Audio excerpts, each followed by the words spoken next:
อกกันไป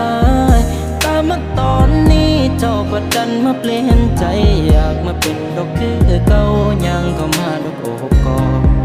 ใจของอายสั่นกันย้อนมันยังหักเจ้าหลายแต่มันก็คือสิเป็นไปบ่ได้ย้อนวันในตอนนี้อายก็มีคนดอกของอายอยู่แล้วเด้อน้องแค่ปรับบ่ได้แล้วขอโทษอีหลี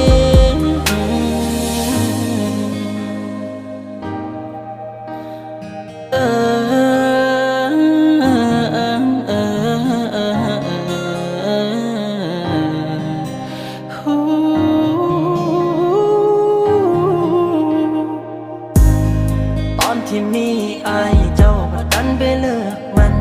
เป็นหยังคือบ่ใส่ใจตอนที่เฮานั้นมีกันปล่อยให้อายน้ำตาไหลและเจ้าก็ไปกับเขา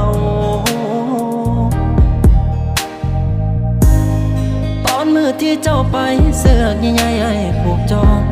ก็ยังดึงเจ้าบ่ได้ย้อนเบิดใจแล้วเด้น้องอายก็ได้แค่เลี้ยวมองเบิ่งน้องไปเป็นของคนสุดสิกล้ำกลืนน้ำมันเบืนออกทางตากลั้นบ่ได้แล้วนะเกินน้ำตาที่สุมน้องพาเขาเข้ามาถูกมายอมฝ่ามันสั่นดันบ่อยู่บ่ไหวก็ต้องยอมฝันเก่าที่เลิกลาดอกกันไปตามมาตอนนี้เจ้าก็ดันมาเปลี่ยนใจอยากมาเป็นดอกคือเก่ายังเข้ามาดอกโอบกอดใจของอายสั่นกันย้อนมันยังหักเจ้าหลายแต่มันก็คือสิเป็นไปบ่ได้ย้อนวันในตอนนี้อายก็มีคนดอกของอายอยู่แล้วเด้อน้องแก้วปรับบ่ได้แล้วขอโทษอีหลี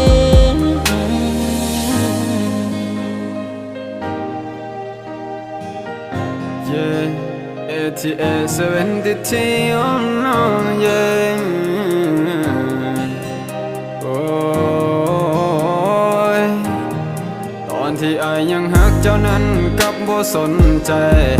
คนที่เจ้าว่าฮักเป็นยังตอนนี้คือเสียใจเจ้าบ่ต้องมาทักมันคงจะกลับไปบ่ได้ตอนที่อายเบิดฮักแต่เจ้าผัดกลับมาสนใจตอนที่เฮามีกันตัวเจ้านั้นนะบ่เคยแลว่าถึกเขานั้นที่มาและตอนนี้นั้นคือพันแปรเมื่อก่อนที่เฮาคบกันขอบอกได้เลยไอ้หักแท้ไอ้คิดได้เลยตอนนั้นคนที่หักจริงก็คือแม่เจ้าบ่ต้องมาบอกว่าฮักว่าหึงว่าห่วงในตอนนี้เมื่อก่อนที่เฮายังฮักใส่ว่าสิดูแลกันดีตัวคอยนั้นเลิกกับเจ้าเวลาก็ผ่านไปเป็นปีมื้อนี้เจ้าทำเป็นฮักและอยากจะกลับมาคืนดี It's fake สิ่งที่เจ้าทำนั้นมันเอิ้นว่า fake คนที่เจ้าไปเชื่อว่าตรงสเปคแต่เป็นยังมาตอนนี้จะคือ cry to make and make me cry ตอนนั้นอายมันก็คงเป็นควายและอายจำเป็นคงต้องปล่อยเจ้าไปให้เจ้านั้นไปกับเขาคนที่เจ้าเลือกตอนนั้นไอ้หารักตอนนั้นอายหลงสุดท้ายไอ้พลัดเป็นคนที่เจ้าบ่เคยหัวซาทุ่มเทให้เจ้าปานนั้นแต่เจ้าบ่เคยเห็นค่าบ่เคยอยู่ในสายตาของเจ้าเลยแม่นบ่มีแค่เพียงหาเจ้าบอกมันบ่พอโอ้โอ้ละนอโอ้ละนอลาโอ้โอ้ฝันเก่าที่เลิกลาดอกกันไปตามมาตอนนี้เจ้าก็ดันมาเปลี่ยนใจอยากมาเป็นดอกคือเก่ายังเข้ามาดอกโอบกอดใจของอายสั่นกันย้อน